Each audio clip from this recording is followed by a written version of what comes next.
د افغان تاریخ او کلتور ناخبر عمران خان ته د استادیون زبردست ځواب او پیغوریون صاحب لیکلي پکه دا د لا بله سپکه د یو ملک واکمنو چې 80 کاله په منافقت کې ژوند کړی وي او خپل ملک هم د منافقت پر بنسټ رامنځته شوی وي له هغو څخه د خیر تمه لرل سیاسي جهالت دی.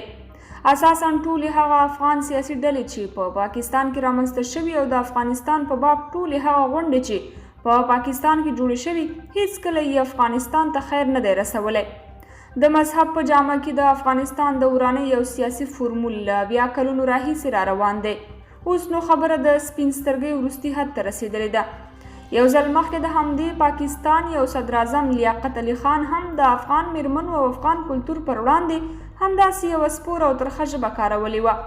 خو هغه وخت د یو افغان اتل ببرک خان زدران یو زړور زوی سید اکبر خان په هغه غونډه کې حاضر و. کله چې په خپلې تومانچې لیاقت علي خان پر تندي وویشت نو د درېیمې ترخې خبرې مجال یې ورته په ستوني کې وچ کړ. اوس نو هغه حال او احوال نه دی. افغانستان د خپلو سیاستوالو د سیاسي تېروتنو له امله دومره منزوي شوی چې په 52 اسلامي هیوادونو کې هم څوک د یوه غړي مسلمان هیواد او دولت په توګه په رسمیت نه پیژني. هغه هیواد چې د اسلام په نامه یې د هر کور له 5 غړو 3 قرباني شوي بیا هم په اسلامي نړۍ کې د مسلمان په توګه خپل ځای نه لري. کاشکې په دغه غونډه کې د سید اکبر خان په څیر یو څوک وای چې عمران خان یې د لیاقت علي خان پر برخلیک اخته کړی وای.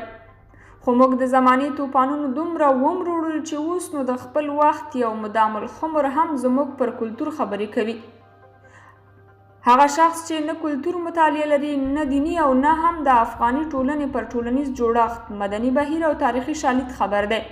هغه هم اوس غواړي د افغاني ټولنې د تصویر تعبیر نړۍ ته وړاندې کړي.